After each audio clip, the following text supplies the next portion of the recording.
విశాఖ అంతర్జాతీయ నగరంగా తనదైన మార్క్ వేయబోతుంది.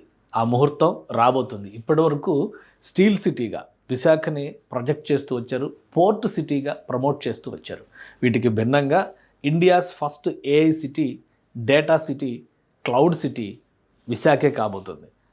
28వ తేదీన గూగుల్ డేటా సెంటర్కి వేయబోతున్నటువంటి బీజం దేశ చరిత్రలో ముఖ్యంగా టెక్నాలజికల్ విప్లవానికి నాంది పలికేటువంటి అంశానికి విశాఖే వేదిక కాబోతుంది.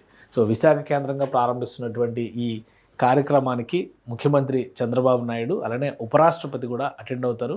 ఇంకా అనేక మంది ప్రముఖులు ఈ కార్యక్రమానికి రాబోతున్నారు. రాబోయేటువంటి రోజుల్లో దేశంలోనే ఏఐ స్థావరంగా, ప్రపంచంలోనే ఒక వ్యూహాత్మక నగరంగా విశాఖ నిలవబోతుంది. దానికి సంబంధించి మనం ఇప్పుడు విశ్లేషణ చూస్తే కనుక 15 గిగావాట్లు, ఇది చాలా రోజులుగా చెప్తున్నాము, దాదాపు ఏడాదిన్నరగా చర్చ నడుస్తుంది. ఒక 5 నెలలుగా క్లారిటీ వచ్చింది. ఎందుకంటే నవంబర్లో జరిగినటువంటి కార్యక్రమం గూగుల్ డేటా సెంటర్ రాబోతుందనేటువంటి అధికారిక ప్రకటన జరిగిన తర్వాత అందరిలోనూ ఉత్సాహం వచ్చింది. విశాఖ రూపురేఖలు ఎలా మారబోతున్నాయి అనేటువంటి చర్చ నడుస్తూ వచ్చింది. విశాఖ పట్టణానికి కొద్ది దూరంలో, అంటే విశాఖ నగరం అలా విస్తరిస్తూ వెళ్తుంది. ఇప్పుడు దీన్ని నగరంలో భాగం కాదని చెప్పలేము, ఎందుకంటే మెట్రో లైన్ కూడా ఈ కొమ్మాది దాకా వస్తుంది. భీమిలి కూడా, భీమునిపట్నం అంటే భీమిలి అక్కడ వరకు అనమాట. ఇది తర్లువాడ ఏరియా. ఇక్కడ 600 ఎకరాల్లో గూగుల్ డేటా సెంటర్ ఏర్పాటు కాబోతుంది. దీనికి చకచక ఏర్పాట్లు సాగుతున్నాయి లోకల్గా. ఇక్కడ చూడండి ఒకసారి, Google cloud India AI hub, ఇది ఇక్కడ పెట్టినటువంటి పేరు. అదానీ కనెక్ట్స్, ఇది ఇన్ఫ్రాస్ట్రక్చర్ డెవలప్మెంట్ పార్ట్నరు. ఎక్స్ట్రా, ఇది ఎయిర్టెల్కి సంబంధించినటువంటి డేటా సర్వీస్ ప్రొవైడర్ సంస్థ అనమాట. ఈ మూడిటి హబ్ ఇక్కడ గూగుల్ క్లౌడ్ అనేటువంటి సంస్థ, ఆంధ్రప్రదేశ్ ప్రభుత్వం కాంబినేషన్లో Google cloud India AI hub ఇక్కడ ప్రారంభిస్తారనమాట. అధికారులు శరవేగంగా ఏర్పాట్లు చేస్తున్నారు. తర్లువాడ దగ్గర జరుగుతున్నటువంటి ప్రోగ్రామ్కి సంబంధించి అక్కడికి వచ్చేటువంటి అతిరథ మహారథులు అలానే భూమి పూజ కార్యక్రమంలో పాల్గొనేటువంటి విపరీతమైనటువంటి ఎండలు ఉన్నాయి కాబట్టి దానికి తగ్గట్టుగానే జాగ్రత్తలు తీసుకుంటున్నారు. ఫ్లోర్ ప్లాన్ రెడీ చేసుకున్నారు. ఈవెంట్ జరిగే ప్లేసు, ప్రారంభోత్సవం జరిగేటువంటి ప్లేసు, అంటే భూమి పూజ కార్యక్రమం జరిగేటువంటి ప్లేసు మొత్తం అన్నీ కూడా స్థానిక అధికారులు తనిఖీ చేశారు. ఏర్పాట్లు జోరుగా సాగుతున్నాయి. ఇంకా 24 గంటల సమయం మాత్రమే ఉంది. కాబట్టి ఈ పనులు వేగంగా పూర్తి చేస్తే విశాఖ రూపురేఖలు ఎలా మారబోతున్నాయి ఒకసారి దాన్ని మనం విశ్లేషించే ప్రయత్నం చేద్దాం. ఎందుకంటే ఇవన్నీ కూడా హ్యాపెనింగ్స్ కంటిన్యూగా జరుగుతూ ఉంటాయి. ఏఐ డేటా సెంటర్ గురించి ఇప్పటివరకు చాలా చెప్పుకున్నాం, కానీ ఎప్పటికీ కూడా చెప్పుకోవాల్సినటువంటి అంశాలు చాలా మిగిలే ఉంటున్నాయి. సో ఇది మొత్తం ప్రధానమైనటువంటి వేదిక. ఇక్కడ ఈవెంట్ జరుగుతుంది. సో ఆ ఏర్పాట్లన్నీ కూడా అధికార యంత్రాంగం దగ్గరుండి చూసుకుంటుంది. ఆంధ్రప్రదేశ్ ప్రభుత్వం ఇది ప్రతిష్టాత్మకంగా నిర్వహిస్తున్నటువంటి కార్యక్రమం. దేశం మొత్తం టెక్నాలజికల్ గ్రూప్స్ అన్నీ కూడా చూస్తున్నాయి. ఎందుకంటే ఇరాన్ యుద్ధం తర్వాత వ్యూహాత్మక ప్రదేశాలపైన టెక్నాలజీకి సంబంధించినటువంటి ఫోకస్ మరింతగా పెరిగింది. విశాఖ అందులో టాప్ లిస్ట్లో నిలుస్తోందని చెప్పని చెప్తున్నారు. సో అదే క్రమంలో మనం ఒకసారి విశాఖలో ఉన్నటువంటి ఈ ఏర్పాట్లని, అలానే దీంతోపాటు ప్రపంచ డేటా సెంటర్గా విశాఖ ఏ విధంగా మారబోతుంది అనేది మనం చూద్దాం. ఇన్ఫ్రాస్ట్రక్చర్ కనుక, ఈ గూగుల్ డేటా ఇన్ఫ్రాస్ట్రక్చర్ కనుక ఒకసారి వస్తే, Google company CEO Sundar Pichai చెప్పినటువంటి మాట, ఇక్కడ సియాటిల్లో అమెరికాలో చెప్పినటువంటి మాట ఏంటంటే, గూగుల్ ఇక్కడ ఎంటర్ అయితే Google mega data centre IT technology పెట్టుబడులకు పటిష్టమైనటువంటి దారులు పరుస్తుంది. అలానే విశాఖ రూపురేఖలు మారిపోతున్నాయి అనేటువంటి మాట చెప్పారు. అదే క్రమంలో పెట్టుబడులకి ఇది ఒక ఎకోసిస్టమ్ ఏర్పాటవుతుంది. ముఖ్యంగా టెక్నాలజీకి సంబంధించినటువంటి సబ్సీ కేబుల్ లింక్స్ దగ్గర నుంచి అనేక వ్యవస్థలు గూగుల్ డేటా సెంటర్స్కి అనుబంధంగా ఉండేటువంటి పరిశ్రమలు ఇవన్నీ కూడా ఇక్కడికి తరలి వచ్చేటువంటి అవకాశం ఉంది. అందుకే వైజాగ్ మెగా డేటా పార్క్ అనేది ఇది చరిత్రలో నిలిచిపోయేటువంటి సందర్భం. ఇక మీదట ఏఐ సిటీగా వైజాగ్ మారుతుంది అని చెప్పేటువంటి మాట.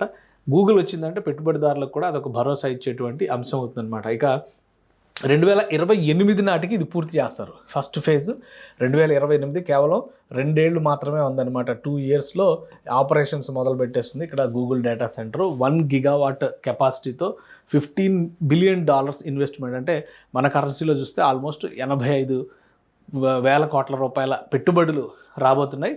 సో గూగుల్ డేటా సెంటర్ ఒకసారి వచ్చిందంటే దాని రూపురేఖలే వేరుగా కనిపిస్తాయి. విశాఖ రూపురేఖలే. దానికి మౌలిక వసతుల కల్పన అదానీ గ్రూప్ మొత్తం చూసుకుంటుంది. అలానే డేటా లింకేజ్ వీటికి సంబంధించినవన్నీ కూడా ఎయిర్టెల్, భారతీ టెలికాంకి సంబంధించినటువంటి సంస్థ చూసుకుంటుంది. అలా మొత్తం 608 ఎకరాల్లో ఈ ప్రాజెక్టు చేస్తున్నారు. అలానే తర్లువాడ డేటా సెంటర్కి శంకుస్థాపన చేస్తారు. తర్వాత అడవివరం డేటా సెంటర్ రాంబిల్లి అనకాపల్లిలో పెట్టేటువంటిది. ఇక్కడ అన్నింటిలోకెల్లా పెద్దది తర్లువాడ. అందుకనే ఇక్కడే వేదిక ఎంచుకున్నారు. 266 ఎకరాల విస్తీర్ణంలో ఈ తర్లువాడ డేటా సెంటర్ ఉంటుందన్నమాట. 28వ తారీఖు శంకుస్థాపన ఉదయం జరగబోతుంది. అడివరం డేటా సెంటర్ ఏమో 160 ఎకరాలు ఉంటుంది. రాంబిల్లి 174.8 ఎకరాలు ఉంటాయి. దీనికి అనుబంధంగా అదనంగా వచ్చేది ఏంటంటే సముద్ర గర్భ డేటా పవర్ నెట్వర్క్. ఇది చాలా ఇంపార్టెంట్. ఇది ఇరాన్ యుద్ధం సమయంలో ఇప్పుడు పదే జరుగుతున్నటువంటి చర్చ ఏంటంటే సబ్సీ కేబుల్ లింక్స్ తెంపేస్తే ప్రపంచానికి ఉన్నటువంటి కమ్యూనికేషన్ లింక్స్ అన్నీ కూడా తెగిపోతాయి. సో అలాంటి వ్యూహాత్మకమైనటువంటి లింక్ విశాఖలో ఏర్పడబోతుంది. ఇదంతా కూడా ఇంటర్నేషనల్ కనెక్టివిటీ అవుతుంది అనమాట. సౌత్ ఏషియాకి, అమెరికాకి, ఆస్ట్రేలియాకి, ఇతర ప్రాంతాలన్నిటికీ కూడా చాలా ఇంపార్టెంట్ నెట్వర్క్ అవుతుంది. అందుకనే ఈ గూగుల్ డేటా సెంటర్ వస్తే కనుక విశాఖ రూపురేఖలే మారుతాయి. ఇప్పటివరకు పారిశ్రామిక విప్లవంలో భాగంగా చూసినప్పుడు విశాఖ స్టీల్ సిటీ అంటే స్టీల్ ఫ్యాక్టరీ ఏర్పాటు చేయడం అనేది, ఉక్కు కర్మాగారం ఏర్పాటు చేయడం అనేది విశాఖ రూపురేఖలు మార్చినటువంటి అంశం. ఆ తర్వాత పరిణామ క్రమంలో అనేక ప్రాజెక్టులు వచ్చినాయి, కానీ విశాఖ ఇమేజ్ని, స్టీల్ సిటీ అనేటువంటి ఇమేజ్ని మార్చేటువంటి ప్రాజెక్ట్ ఏది రాలా. ఇప్పుడు వచ్చింది, అది ఏఐ డేటా సెంటర్ రూపంలో వచ్చింది. ఇది కంప్లీట్ అయితే ఇంకొక అడ్వాంటేజ్ కూడా ఏముండబోతుందంటే దేశంలో ప్రతిష్టాత్మకమైనటువంటి నగరాల సరసన విశాఖ నిలబడబోతుంది. విశాఖ అంటే బెంగళూరు కానీ, హైదరాబాద్ కానీ, ఐటీకి సంబంధించి చెన్నై కానీ, పూణే కానీ ఇలాంటి నగరాల సరసన విశాఖ నిలబడబోతుంది. విశాఖ ఒక ప్రత్యేకమైనటువంటి ఐడెంటిటీ రాబోతుంది. సో ముఖ్యమంత్రి చంద్రబాబు నాయుడు భూమి పూజ కార్యక్రమం చేస్తారు. ఇది ఏషియా గేట్వే, ఏఐ గేట్వే కింద దీన్ని డిసైడ్ చేస్తున్నారు.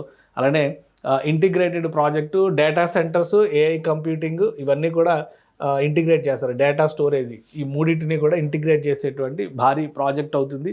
Mega data centre AI hub కింద సముద్ర గర్భంలో కనుక కేబుల్స్ లింక్ చేస్తే కనుక మేజర్ సిటీస్ సింగపూరు, సియోలు, టోక్యో ఇట్లాంటి ఆసియా నగరాలతో డైరెక్ట్ కనెక్టివిటీ విశాఖపట్నానికి ఏర్పడుతుంది. టెక్నాలజీకి సంబంధించి ఓవరాల్గా మొత్తం టోటల్ ప్రాజెక్టు విస్తరణ అన్నింటినీ కలిపి చూస్తే కనుక 1,00,000 కోట్ల పైమాట వెళ్ళేటువంటి అవకాశం ఉంది. సో ఒక్కసారి ఇది ప్రారంభమైతే కనుక వచ్చేటువంటి ఆపర్చునిటీస్ ఏంటి అవి కూడా ఒకసారి మనం చూద్దాం. విశాఖ పూర్తిగా ట్రాన్స్ఫర్మేషన్ జరుగుతుంది. గూగుల్ గ్లోబల్ ఐటీ లీగ్లో హైదరాబాద్, చెన్నై, బెంగళూరు లాంటి నగరాల సరసన విశాఖ నిలబడుతుంది. ఆపర్చునిటీస్ విషయంలో మెగా ప్రాజెక్ట్స్ చాలా వరకు ఎంప్లాయ్మెంట్ జనరేషన్కి కారణమవుతాయి. అలానే పెట్టుబడులు, జాతీయ స్థాయిలో పెట్టుబడులు రావడానికి IT, semi conductors, AI related, ఇప్పటివరకు కోస్టల్ సిటీ, పోర్ట్ సిటీ అని చెప్పి అన్నాం కదా, టెక్నాలజీ సిటీ కూడా విశాఖ మారేటువంటి అవకాశం ఏర్పడుతుందన్నమాట. సో విశాఖ రూపురేఖల్ని, ఆంధ్రప్రదేశ్ ప్రగతి దృక్పథాన్ని పూర్తిగా మార్చేటువంటి ప్రాజెక్ట్ అవుతుంది. ఫైనాన్షియల్ హబ్ అని ఎలా అయితే అన్నారో అలాంటి ఫైనాన్షియల్ హబ్గా, ఎందుకంటే ఇక్కడే ఫిన్టెక్ వ్యాలీ గురించి వ్యాలీ ఆల్రెడీ ఏర్పాటైంది, మెడిటెక్ జోన్ ఏర్పాటైంది. సో అటు మెడికల్ అండ్ ఫార్మాకి సపోర్ట్ ఉంది, ఇటు ఐటీకి సపోర్ట్ ఉంది. ఏఐ డేటా సెంటర్స్ వస్తే ఇదంతా కూడా ఫ్యూచరిస్టిక్ ఓరియంటేషన్లో చూసినప్పుడు ఆపర్చునిటీస్ అన్నీ కూడా ఇందులోనే ఉంటాయి అనేటువంటి అభిప్రాయం కలుగుతుంది. అందుకనే విశాఖ ఉక్కు నగరం కాదు, ఇక మీదట డేటా సిటీగా మారబోతుంది. దానికి అంకురార్పణ జరగడానికి కొద్ది గంటలు మాత్రమే మిగిలి ఉంది.